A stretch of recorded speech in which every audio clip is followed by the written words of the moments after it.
Hello and welcome to Fourth Coach Conversations, a series brought to you by D1Baseball.com. I am your host, Michael Patrick Rooney.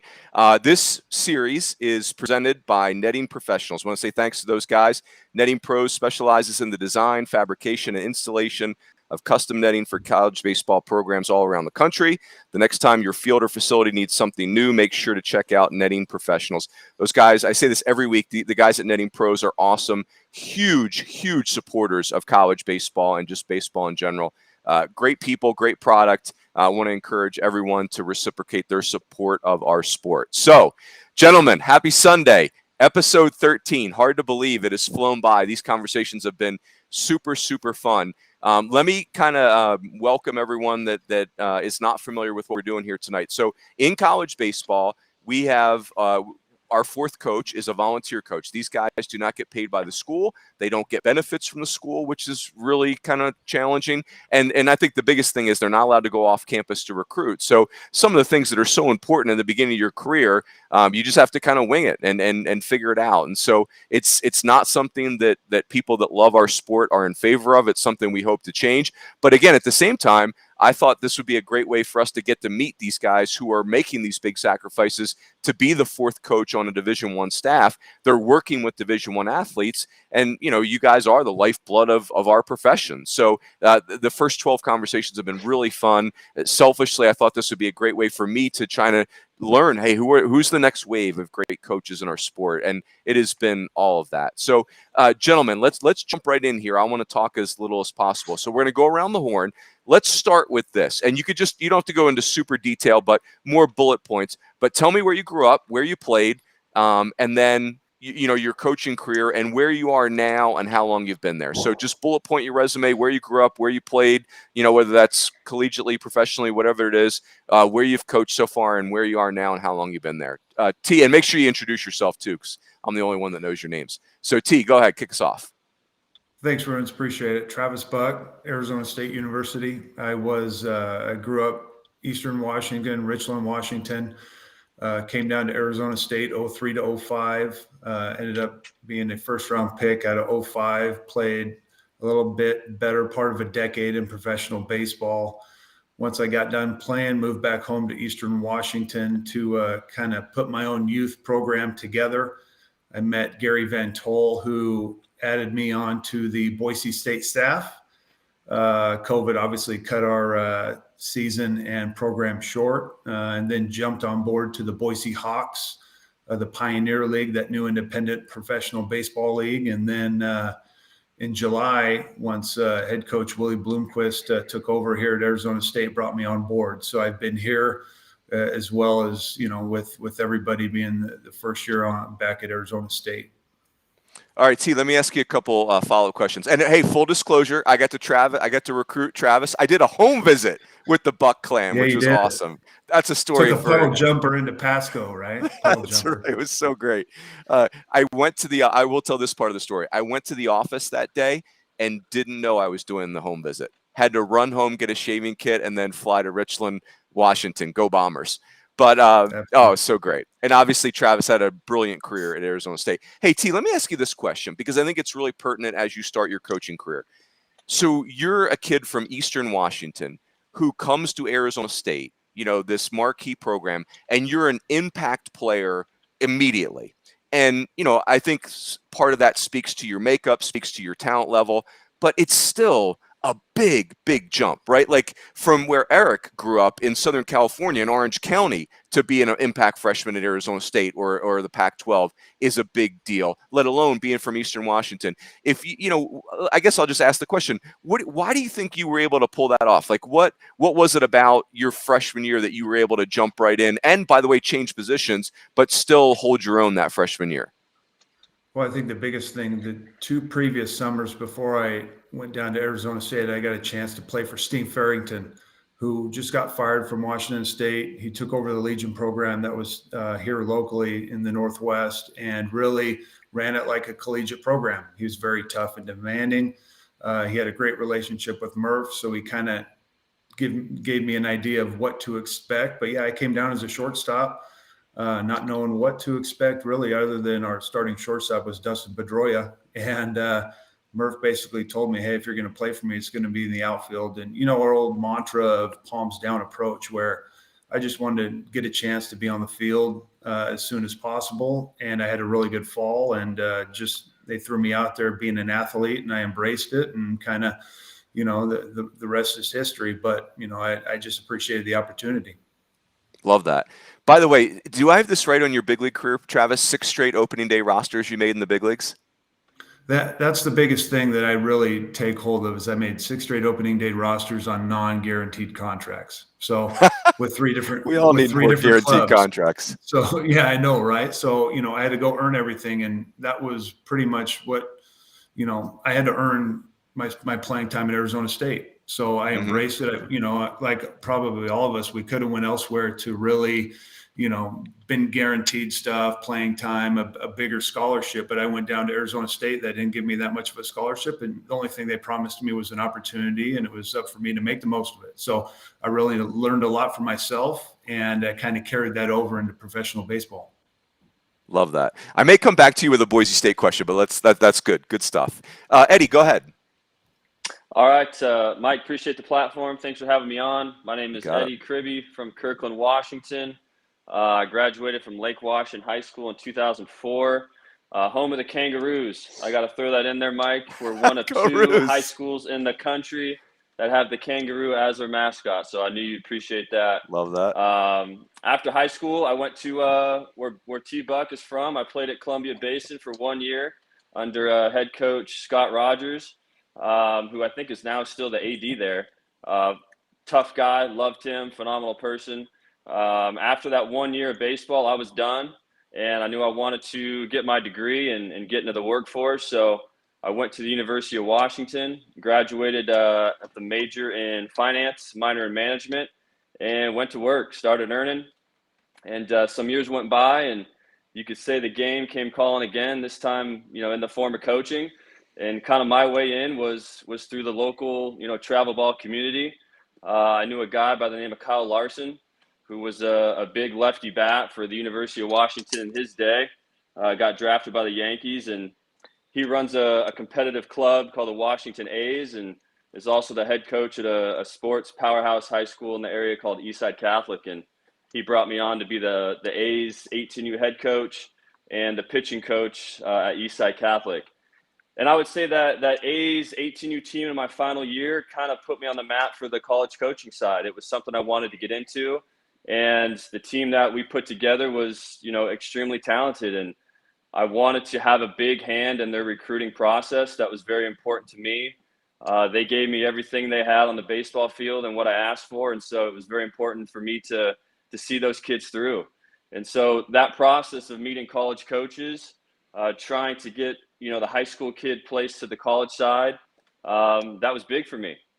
And it was a stacked roster that, kind of garnered some attention and kind of helped me out along the way. And one kid in particular was interested in a small academic D3 school in the area called the University of Puget Sound. And he eventually got an offer from there. And I eventually got an offer to be the volley and work with the outfielders there as my first college gig. So Jeff Halstead is the head coach there, and he brought me on to work with the outfielders and have a hand in recruiting as well, which was huge. Being Division III, we were allowed to do that. And after a year there, I know a guy by the name of Justin Musel, who's in the front office for the Brewers now. Phenomenal person, has had a huge hand in where I'm at now. He asked if I'd be interested in coaching in the Northwoods League for the Rochester Honkers. His close friend, Paul Widener, who was a volley at Creighton at the time, he was going to be the new head coach, and he thought would be a good fit. I interviewed with him, and fast forward, I got the job of bench coach and hitting coach. And so spent a summer in Rochester. Proud to say I survived the Northwoods. That place is no joke. 65 games in 72 days is very real. To say it's a grind is an understatement, but I'm still close with a lot of those players, and I'll never forget that summer, ever. And so after a year there, and partway into the fall, I had an opportunity to come coach at Fordham, and jumped all over it. And that's where I'm at now, working with the infielders and assistant coach under head coach Kevin Layton. and Pat Porter and Elliot Glenn, a great staff, and very appreciative to all of them. Elliot Glenn, also a West Coaster, right? Isn't he from Long Beach? Yeah, he's a West Coast guy and transplant to UConn, and he never left. Love that. Hey, Eddie, let me ask you a couple follow-up questions. So Yeah. your brother, Elliot, is the pitching coach at Washington, but Yeah. you have been more on the position player side Yeah. in your career. So tell me about that dynamic. Like, you guys must have some awesome coaching conversations since you're kind of attacking it from two different angles. Yeah, I would pitching is a very close second for me. I grew up, I was always the second baseman, small, fast, good hands, great feet, just love to run. But growing up in a pitching house, my dad pitched at the University of Washington, Elliot pitched at the University of Washington, and the mental approach to the game of baseball, I would say, is more from a pitching side, and defense wins championships. But yeah, we definitely have some great conversations, and fortunately, very like-minded, honestly, in how we approach the game of baseball. I love that. And yeah, I love what you said too about, like, I think networking, logistics matter, but travel ball and summer baseball are two incredible networking options in our sport. That was kind of my way in. Yep. I went to work and I was quote unquote out of the game, and an old guy I played 14U baseball with in my day asked if I wanted to get involved, and fast forward, and like I said, Kyle Larson kind of put me on that next platform, and met the next guy, and Yep. but that 18U A's team, I'm still very close with those players and their parents, and they're very important to me, and because of them, literally their success was my success, and like I said, they're all playing college baseball, some are still committed, and I like to say they got me into college coaching. Oh, really cool. Very good. Tanner, go ahead. Hey, Mike. Thanks for having me on. My Got name's Tanner Holen, currently at Western Illinois University. This is my first year there. Born and raised in Manhattan, Kansas. Went to Iowa Western Community College out of high school for 2 years, and then transferred to the University of Kentucky. Was there for 2 years, and then graduate transferred to the University of Cincinnati, which is where I finished up last year. Love it. All right, Tanner. So Manhattan, Kansas, the Little Apple, as it were. Did one of your parents work at Kansas State, or what caused you to grow up in Manhattan, Kansas? No, so my grandfather was the dean of education at Kansas State for about 30 years. So family had been there for a while. So that's where I was from. Love it. Super underrated town. So you go to Iowa Western, and you guys go to Grand Junction your sophomore year? Yes. Yep. What was Grand Junction like? It's big time on my college baseball bucket list, but it just comes, the JUCO World Series comes at it's right in the middle of the D1, the heart of our season. But tell me about Grand Junction. Yeah, that atmosphere there is it's something I'll never forget. I think we played in the Memorial Day game there, and I think there was anywhere from 10 to 12,000 people there, and they brought the first pitch out in a helicopter, and it was just the environment there, the fans, like that. It's like they live and die by that stuff, and it was definitely an experience that I'll never forget for sure. I love it. So you've played for three coaches that I think very highly of. Nick Mingione at Kentucky, Scott Guggens at Cincinnati. But I want to ask you about Mark Reardon at Iowa Western. I am really intrigued with that program. I mean, the Reavers have had such incredible success under Coach Reardon. As you embark on your coaching journey, what are one or two of the things that you think really drive the success that Coach Reardon and Iowa Western have had? Coach Reardon is 100% invested into being a better person, and then he kind of thinks of baseball as almost a byproduct of that. And when I was there, my class, they bought into that 100%. We all had that mentality of this isn't a destination. This is just part of the process, and everybody came to the yard every single day, went to class. Everybody was just there in order to improve for themselves for the future. And when you have a bunch of guys who do that, and a bunch of guys who love being around each other, a lot of success on the baseball field happens almost as a byproduct. Yeah. Oh, that's really cool. Good stuff. Coach Hutting, go ahead. Yeah, I'm Eric Hutting, coaching at LMU now, from Rancho Santa Margarita, California. Played at Long Beach State from 2013 to 2016. Got straight into coaching when I graduated, and my first year coaching, I was at Cypress College, and actually had the opportunity to work for my brother. It was his first year as a head coach, and he brought me on, so that was pretty special year. Second year, I coached at Golden West College, which is in the same conference, so got to coach against him. So that was probably even better than coaching with him. And then those 2 summers, I coached for the Anchorage Bucks in Alaska. And then after that second summer, went to Regis University, which is a Division II in Denver. Got to coach for Mike Sirianni, who's now at Wichita State. And then the year after that, went to Cal State San Marcos, which is a Division II in San Diego. And that was the COVID year, and ended up, finding myself in a position where I needed to find another job, and ended up going to a Division II in Miami at Barry University for a year. And then this past summer, Coach Choate offered me the volunteer job at LMU. Love it. So, Hud, I love the way, even though you're a SoCal guy with great pedigree, obviously you guys are a baseball family, what your brother's accomplished. You had this great career at Long Beach State, played on really good teams, but you've really expanded your network. I mean, Florida, Colorado. What's the genesis of that? Is that like guys you met in playing in Alaska or coaching in Alaska, or how do you end up in Colorado and Florida coaching? The Colorado one, Mike Sirianni, who's now Wichita State, coached with Mike Steele, who was our pitching coach at Long Beach for 2 years. So they coached together. And then I had a couple connections with Barry University in Miami. One was Willie Escala, who I coached in Alaska for the Bucks. I coached at Barry that year. And then another one is Alex Dagodi, who I played with at Long Beach for 3 years. And ended up transferring to Barry because he's actually from Miami. And so I kind of had those 2 connections with Barry. Love it. Hey, so you're 4 Long Beach teams, Hut. You guys go to 2 regionals, but the 2017 team was just, dominated the Big West. They host a super regional. As much as it was cool to see Fullerton and Long Beach play in a super regional, it was so cool. But I was like just crushed that Long Beach doesn't go. Here's the question I want to ask you. Could you guys really see the program building to that 2017 team? Like when you graduated in 2016, did you know like, hey, this team is loaded for bear next year?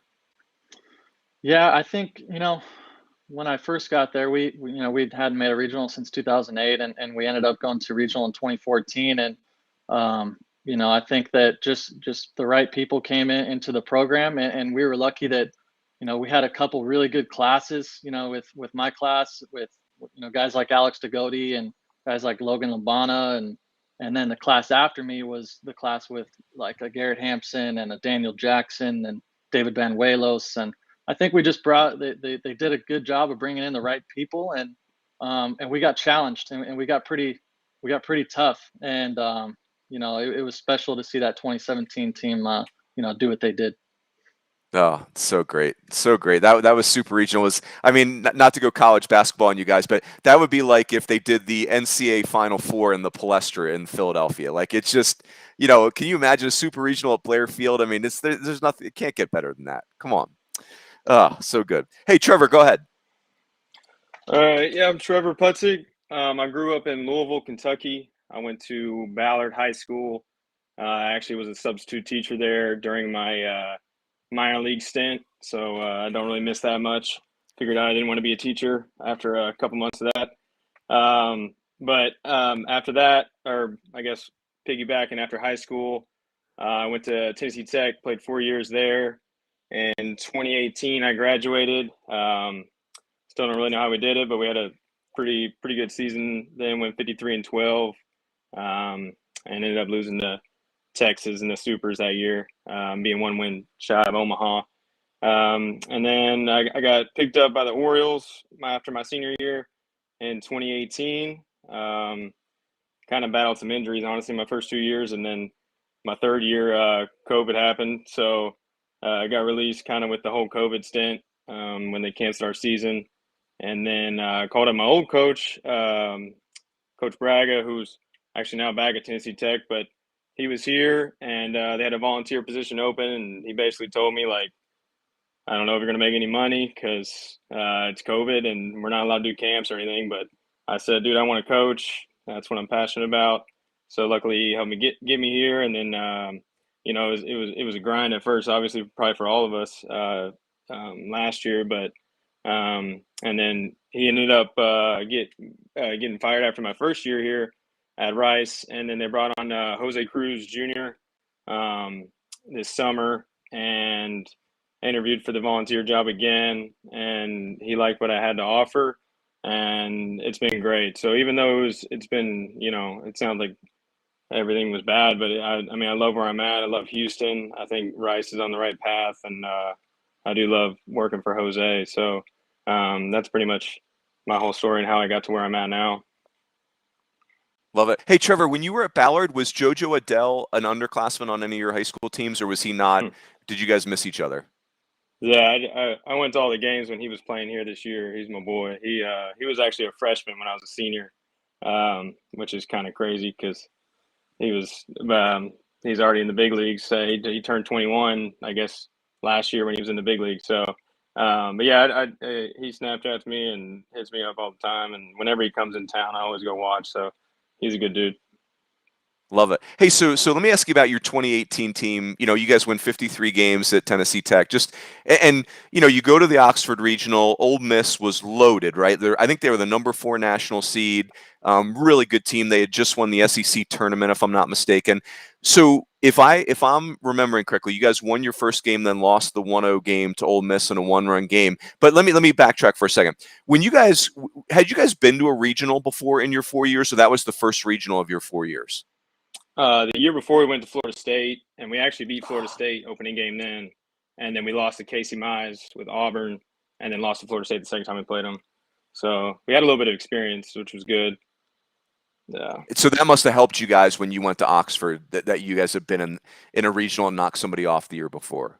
Yeah, I think Casey Mize gave us a good test in 2017, and we didn't have the pitching depth. I mean, we still really didn't have the pitching depth. We kind of threw our 3 arms that were probably 3 of the best in the whole country. And, those guys, I probably threw 300 pitches in 3 days or whatever, which is probably not safe, but those guys were willing to do it, and it worked. So it's kind of what helped us beat Ole Miss, because their first rounder didn't throw that game where we knocked them out. And our closer, who threw basically every game, and our starting pitcher, who threw 300 pitches, came in. So we were doing anything to win. So awesome. I mean, that's one of those regionals I'm watching. I'm thinking I'm heartbroken for Ole Miss because I know how special of a team they have, but just thrilled for you guys and for our sport for what you guys pulled off there. I mean, that was, so cool. Very good. All right, boys, well done. Hey, let's whip around again. So here's what we're going to do. Question number 2 is, I want you to pick one area of the game that you're really passionate about. Like, it could be hitting, infield play, catching, pitching, whatever you want to pick. So pick the area that you're most passionate about, and I want you to give me your core beliefs as best you can, 3 sentences or less. So the area you're most passionate about, try to boil what you really believe, your core beliefs, in 3 sentences or less. T-Buck, go ahead, kick us off. Well, we all want to say probably hitting, right? But I'm going to go a little bit on the defense. I was kind of every ball I thought that was hit my way, I wanted to catch, right? Good and bad. Until towards the end of my career, I started to play smarter and then not harder, right? Because at the end of the day, I wasn't the one throwing it right down the middle. But my 3 kind of rules as an outfielder, obviously, make the routine play, right? It doesn't have to be spectacular. Nobody expects you to make the spectacular play. Make the routine play. Sometimes you got to put a 10 over that circus, but at the end of the day, if you secure the baseball, that's all that matters, right? The second one, obviously, is throw it to or through the cut. A lot of times we want to try to throw everybody out, but how many times do we really throw somebody out, right? And then the last one is just, you can't do any wrong by throwing to second base, keeping the batter runner off of second, right? I mean, we get so caught up in trying to throw somebody out that, 1 out of every 10, but 9 out of 10 times the guy goes to second base, 2 guys in scoring position. But I'm a firm believer, obviously, now that I'm coaching the outfielders, that it's a direct reflection upon myself. And ideally, I want our guys to kind of play like how I played, where every ball that's hit my way, I'm going to catch it one way or another.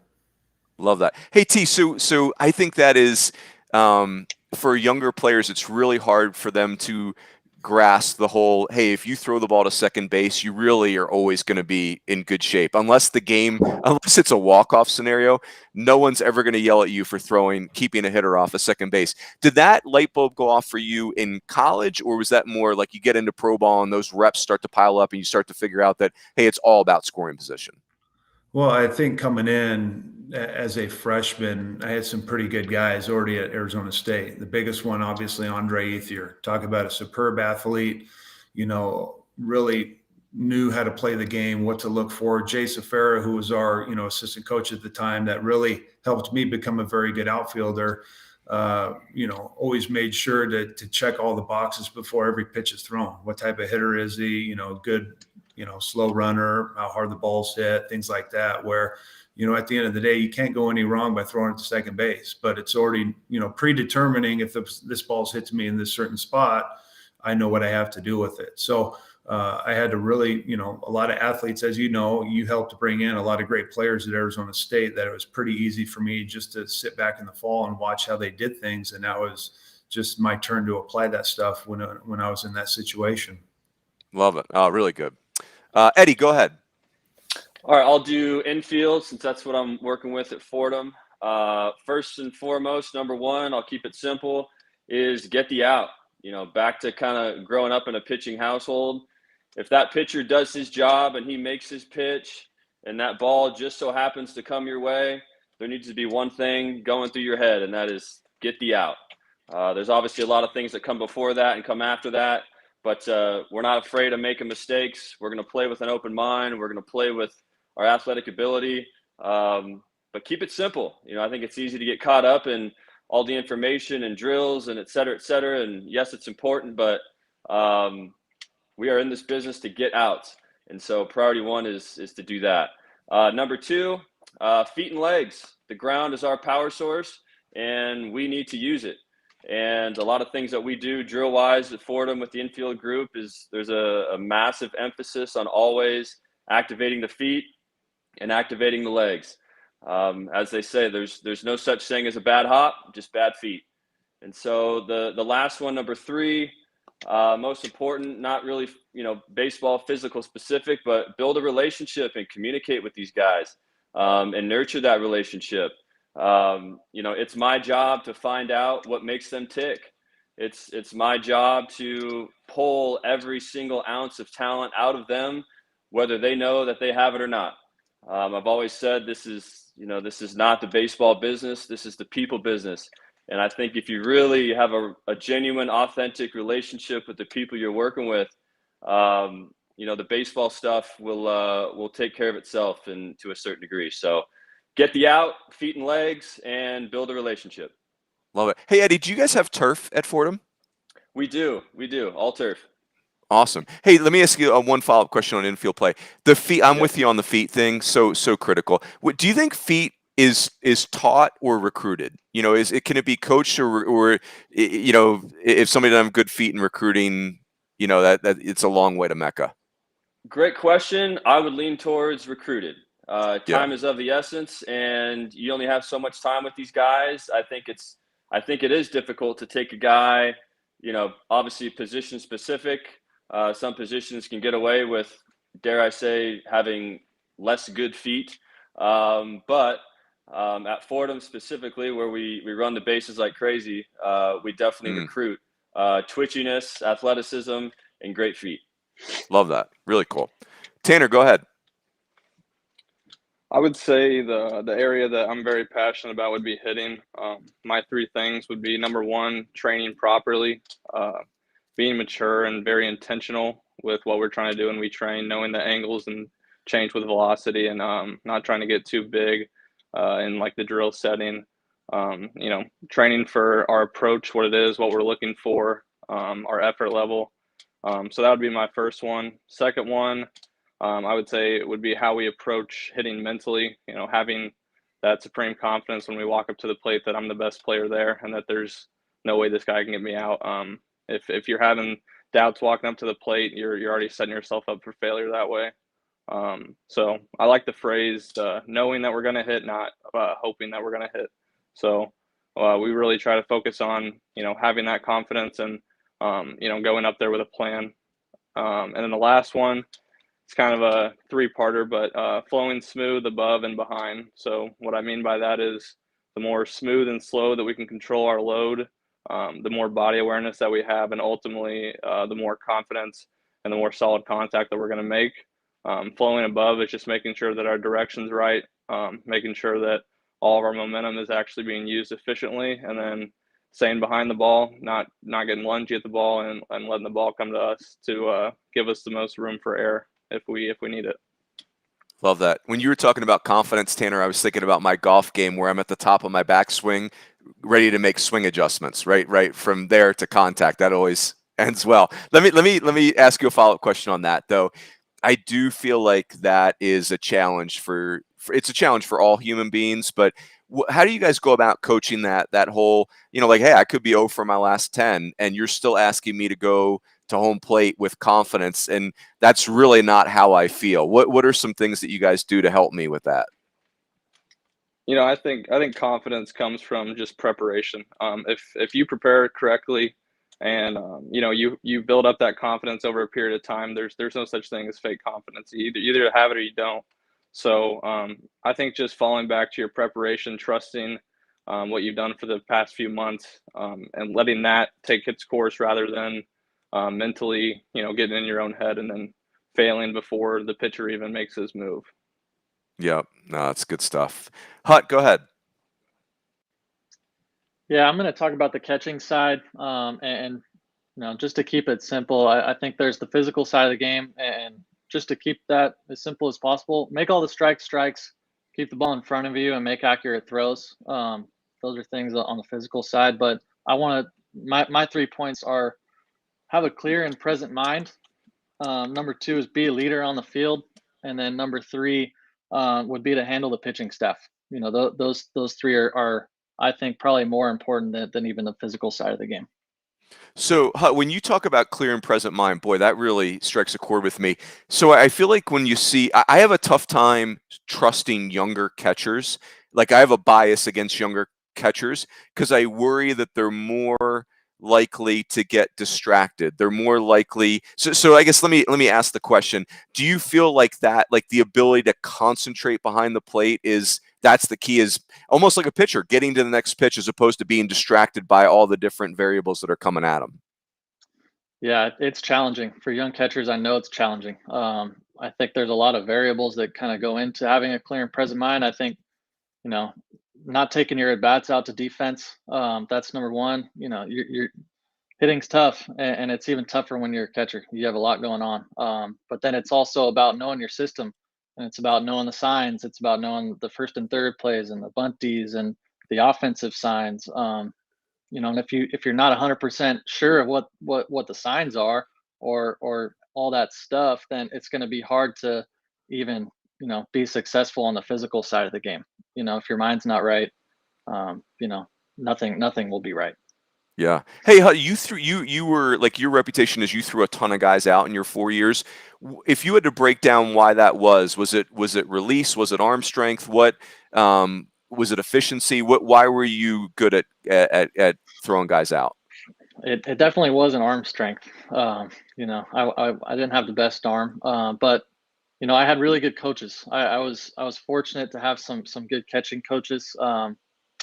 And Kellen Hoyme and Brad Davis and Zach Miller. And I think the biggest thing was my biggest key was just to let the ball travel. When I first got to college, I was so antsy if I saw a runner go, I just wanted to go forward. And I think, me going forward got me out of my back leg, and I had zero, velocity on the ball, and I was slower.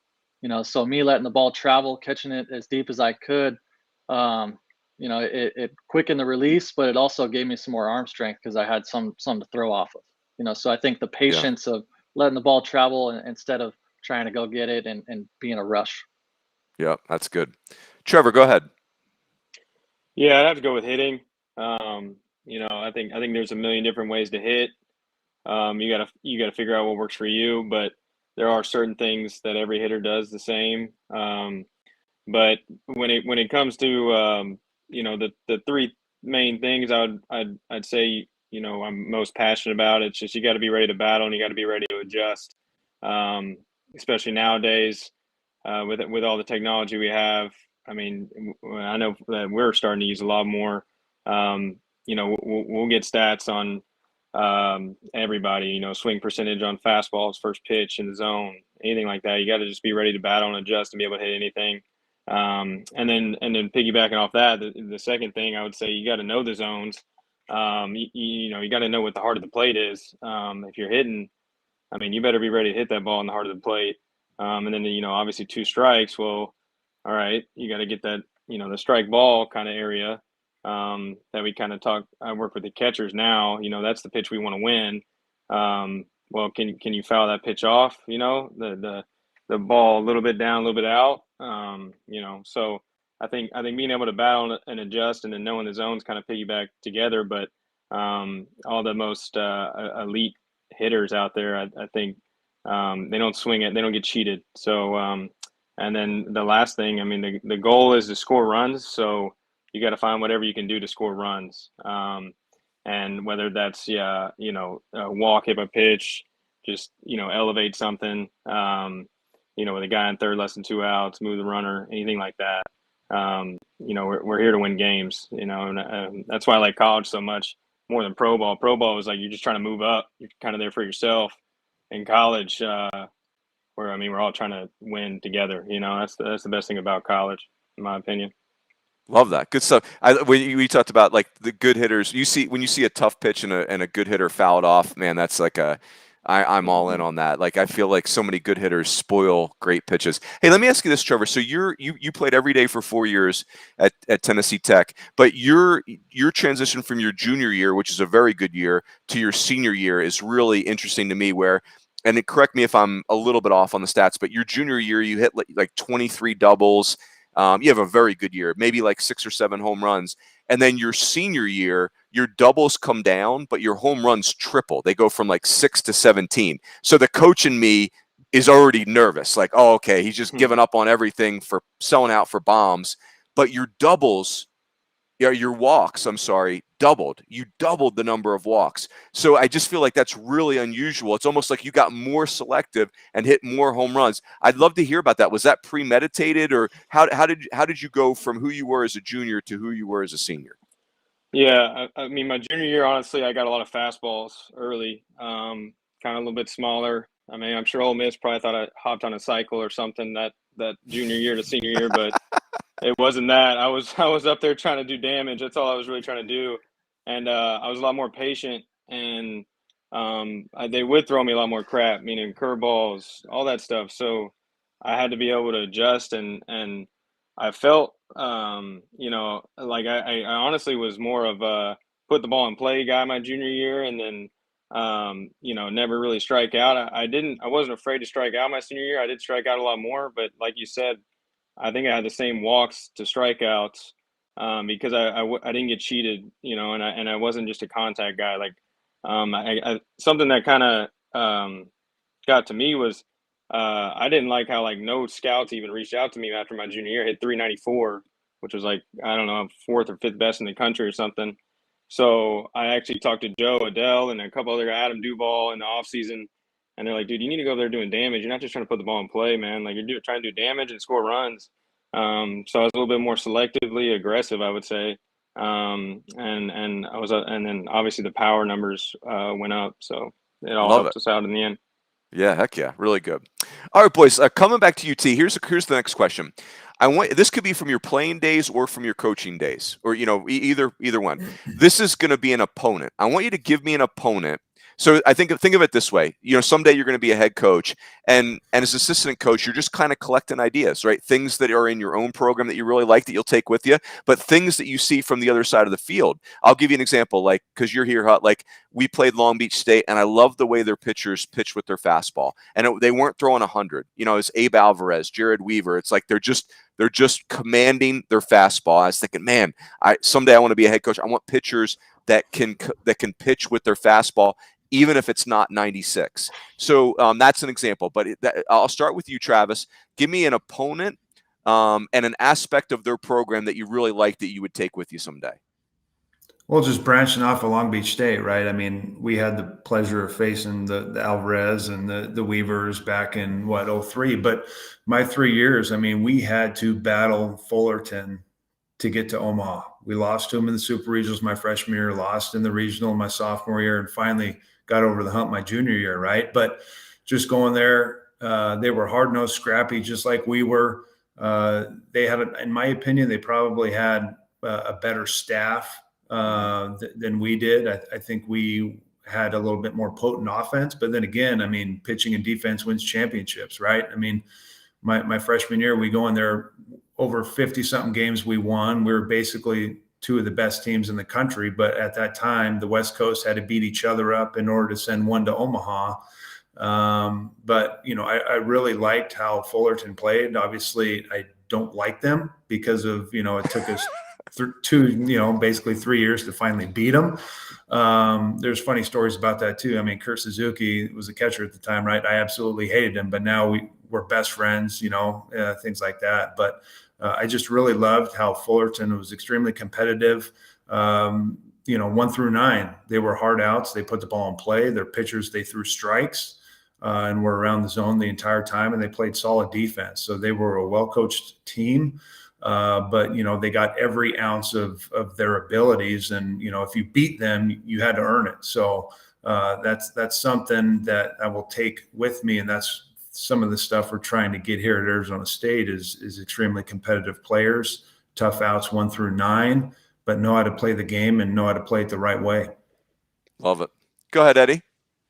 I'm going to go summer ball. I'm going to go with St. Cloud Rocks and last summer in the Northwoods League. They were coached by David Bellamy, who I believe is the volley at Washington State now. And I'm going to go with just overall compete factor for that team as a whole. And I think it was even more impressive because it was summer ball, where you have a lot of guys coming, a lot of guys leaving. You don't know one another. You know, maybe the camaraderie isn't there. But, I mean, these guys, I think we beat them once at the very end, but they threw strikes, they got outs, they didn't make errors, they put the ball in play. The pitch selection, they didn't chase, they got on base and they stole. I think their pregame warm-up, I want to say they were doing chants in right field, like just they had the camaraderie, they had the swag, they had the dugout noise, and the fan base in St. Cloud is phenomenal. Their uniforms are sharp. Like they just had a spring team look, and they played like it. And they went the distance and ended up losing in the championship and took second overall. But I reached out to Bellamy after the season over Twitter and just said, hey, man, you guys crushed it. And their pitching staff was just ridiculous. I mean, I don't know how they got all those guys to stick around that long. When most teams are starting to lose all their dudes, they got a guy from TCU starting and just shoving. And they were loud, they were rowdy. And so, yeah, I'd say St. Cloud Rocks, last summer, Northwoods League, and compete factor. No Love doubt. it. Coach Bellamy's going to be on here in a few weeks. That's great. I'll ask him about that. Nice. Good, all right. Yeah, good pull right there. Tanner, go ahead. Yeah, for me, the team that impressed me had to be ECU last year. They're just super disciplined in everything they do. I mean, when they get to 2 strikes, I swear they didn't chase a single pitch. They're completely fine with just taking what the defense gives them.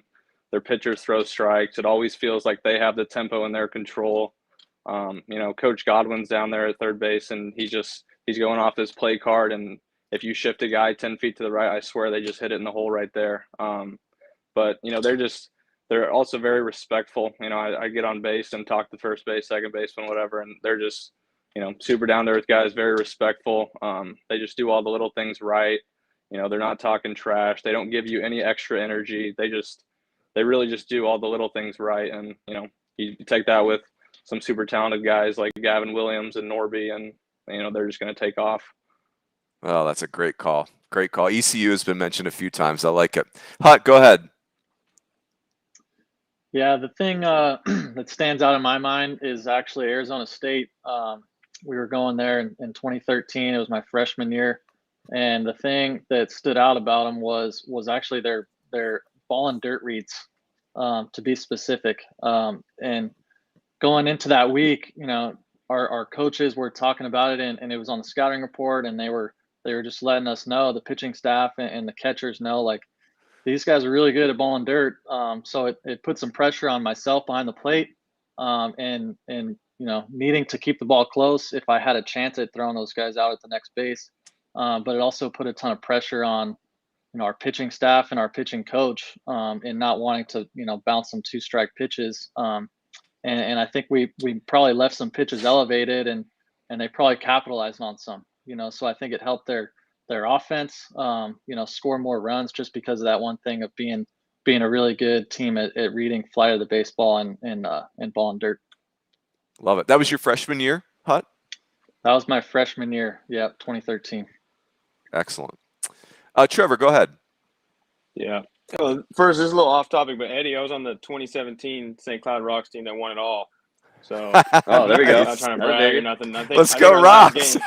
I think our last game was August 17th. I think we had 9 guys left, and we played on the gravel at that Battle Creek field. Like, the infield was gravel. So, but we won a ring. I got it somewhere. So, but I stuck around, so I made it. Well done. But yeah. But so I traded another program that stuck out. I would say I grew up in Louisville, so I always wanted to play at Louisville. I mean, Coach Mack there obviously knows what he's doing, and they bring in talent every year. And I mean, I don't know how many times I've been to Omaha now since really that's when I started to fall in love with college baseball, was when Louisville started really getting good in probably 2007 range, and that was when I was kind of getting real serious about baseball.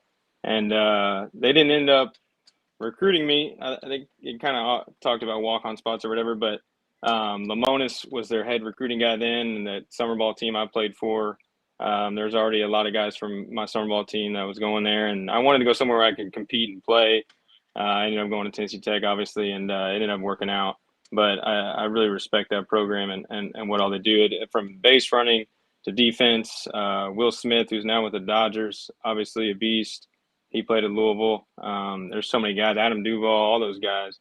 And they just continue to breed big leaguers. And honestly, when I trained with those guys, they helped me, especially in the offseason when I was back home. So. Love it. Coach Mack is the guy that he could be the CEO of Microsoft just as well as he could run. Like, he's so sharp, so dynamic. And then the other thing I always think about Louisville is just they got athletes, right? Like, they just stack up athlete after athlete. It's really, really incredible. So good pull there. Hey boys, we'll come back to you, Travis. So you guys are going for your next job, you're going for your next interview, and I'm the person that's going to make the decision. Who are the 3 phone calls you want me to make? So, I'm going to make 3 phone calls to learn more about you. Who do you want me to call? Starting with you, Travis. I think the first one obviously is Pat Murphy, former head coach, Arizona State, guy who is one of my dearest friends till this day. Couldn't be there with, where I am here without him. The second one, I would probably say Gary Van Tol, who is now the manager for the Boise Hawks. He brought me on board at, obviously, Boise State, and then transferred over to the Hawks and the independent scene. Third one, good question. I don't want to say Willie, since I've only been working for him, but that might be a pretty good. It's a good I'm call. going to go ahead, Coach Willie Bloomquist. Absolutely. Actually, You know what? I'm going to put Willie number 1, and then Murph number 2, and then Gary number 3. So smart. Thanks for talking me into putting Willie up at number 1. Yeah. T, I'm going to call my wife Jenny too, because she was a big T-Buck fan back in the day. So there you go. You're in good shape. They're smart. Yeah, it's all good. Eddie, go ahead. Who are my 3 calls? I mentioned him earlier, Justin Musil. For those that don't know who he is, a phenomenal person, and he's the owner of Elite Sports Advising. They do a great job with also getting the high school kid to the college side.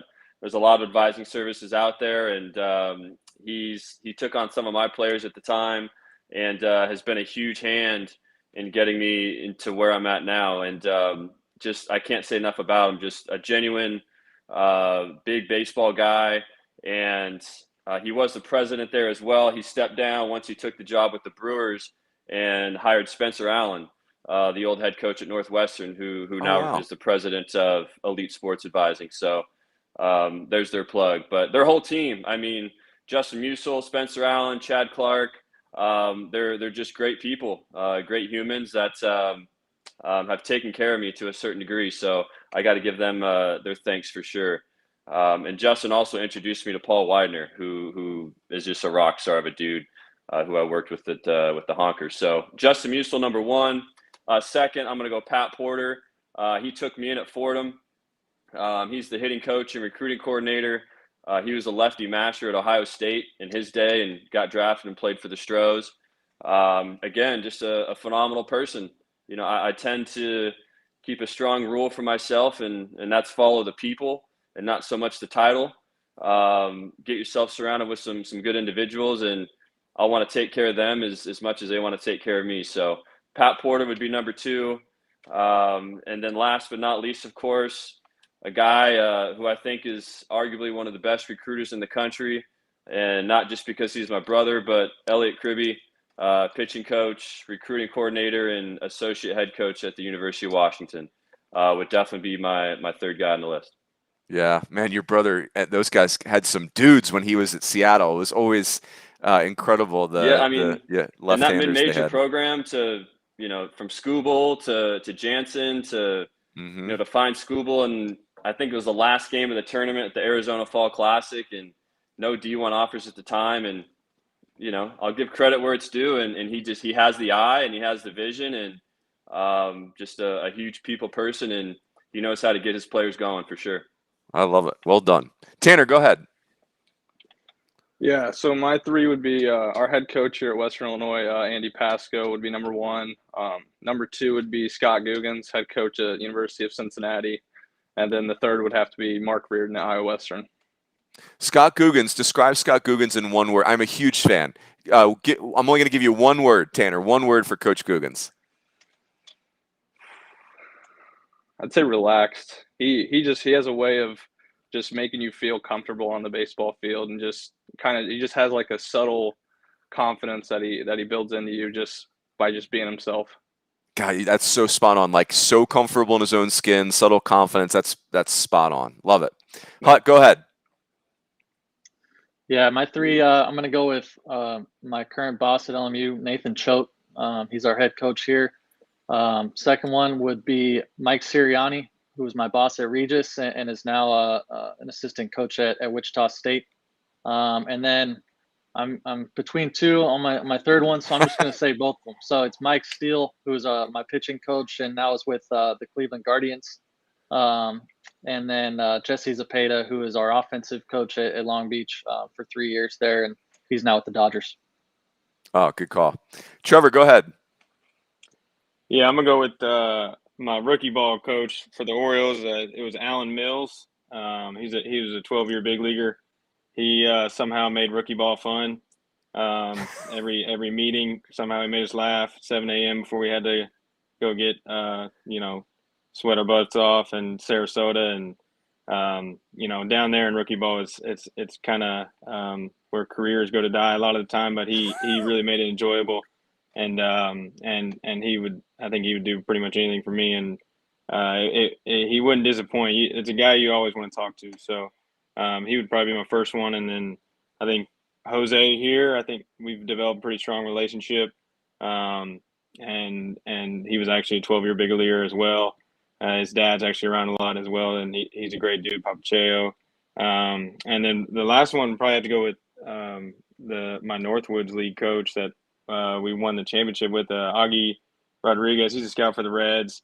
He was coaching for a while. I don't think he's coaching the Rocks anymore, but he knows a lot of people, and he was able to adapt to all the different types of personalities and everything with summer ball, and he still hits me up, for Christmas and all that stuff. So people like that are good to have in your corner. So those three guys are my guys.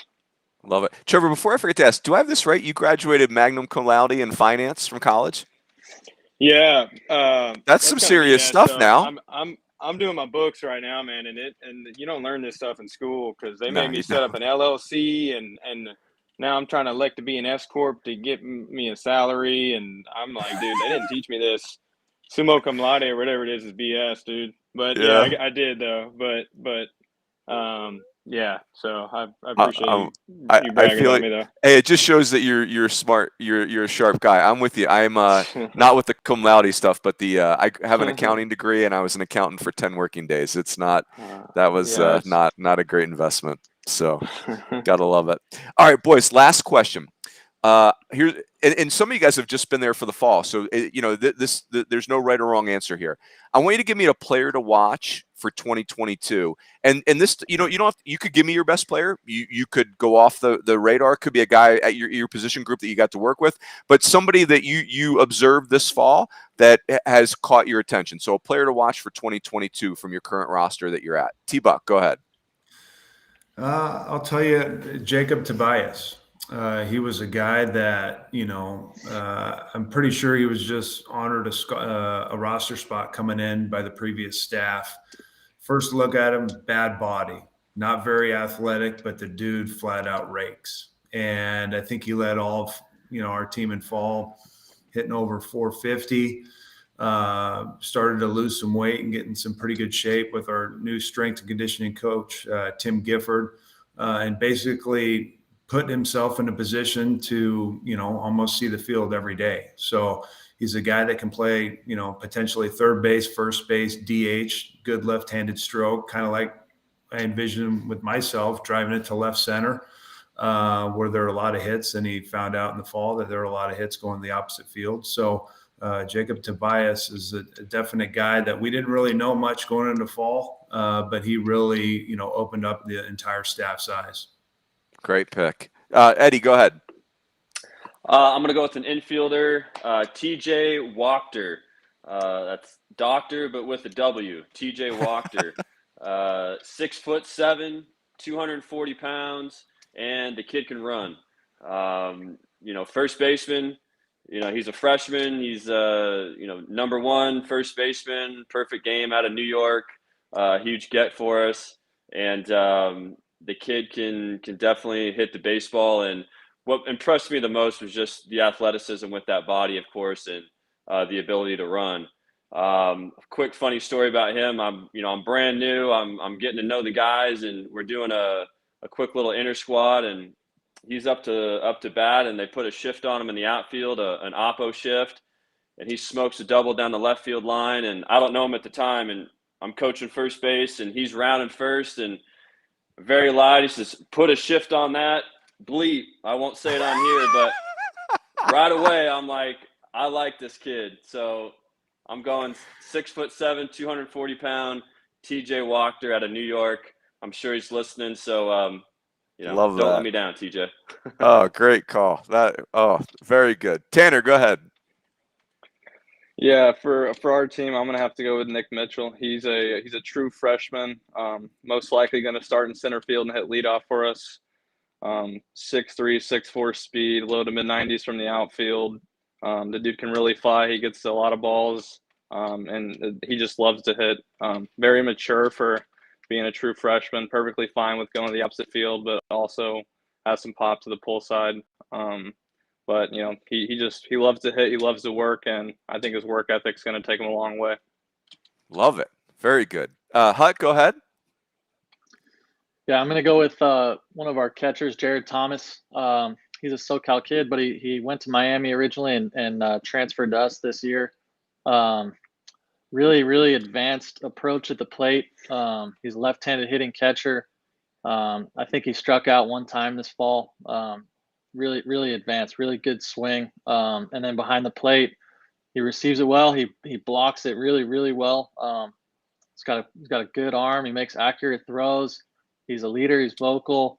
But he also the thing that stands out about him the most, I think, is just how hard he plays. He runs the bases hard, and he's just a throwback type of baseball player. So he's one to watch for us. Oh, big name too. Love that. Trevor, go ahead. Yeah, I'm gonna go with one of our transfers, Drew Woodcocks. He actually transferred from Texas Tech.